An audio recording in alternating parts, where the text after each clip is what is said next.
നമുക്കിന്നിവിടെ ഒരു നല്ല healthy smoothie ഉണ്ടാക്കാം. അതിനുവേണ്ടി ഇൻഗ്രീഡിയൻസ് ഞാനിവിടെ എടുത്തു വെച്ചിട്ടുണ്ട്. ഒരു റോബസ്റ്റ പഴം, 4-5 dark chocolate, 2 table spoon oats, 4-5 കശുവണ്ടി പരിപ്പ്, 5 ബദാം, ഈന്തപ്പഴം കുരു കളഞ്ഞത്, ചിയാ സീഡ് നേരത്തെ കുതിർത്ത് വെച്ചിരുന്നതാണ് അരമണിക്കൂർ. ഇത് നമുക്ക് ഒടുവിൽ എല്ലാം മിക്സിയിൽ അടിച്ച ശേഷം വിളമ്പാൻ നേരത്തെ ഇട്ടാൽ മതി. ഇത് ടോണ്ട് മിൽക്കാണ്. തിളപ്പിച്ചാറിയ പാലോ ടോണ്ട് മിൽക്കോ ഏതും ഇതിന് ഉപയോഗിക്കാം. ഞാൻ ഇതൊന്ന് മിക്സിയിൽ അടിച്ചുകൊണ്ട് വരാം.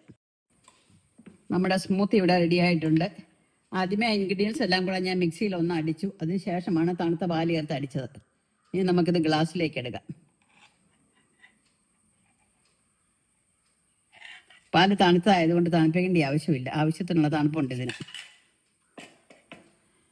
ഇനി നമ്മൾ അരമണിക്കൂർ മുമ്പ് കുത്ത് വെച്ച ചിയാ സീഡാണിത്.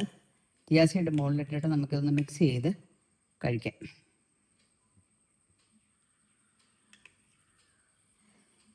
ചിയാ സീഡ് ഞാൻ 2 ടേബിൾ സ്പൂണാണ് എടുത്തത്. അത് കുതിർന്ന് വന്നപ്പോൾ ഇത്രയുണ്ട്.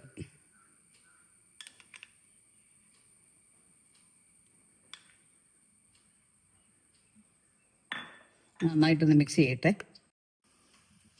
നമ്മുടെ സ്മൂത്തി ഇവിടെ റെഡി ആയിട്ടുണ്ട്. വളരെ ടേസ്റ്റിയുമാണ്, അതേസമയം ഹെൽത്തിയുമാണ്. തീർച്ചയായിട്ടും നിങ്ങൾ എല്ലാവരും ഇത് ട്രൈ ചെയ്യണം.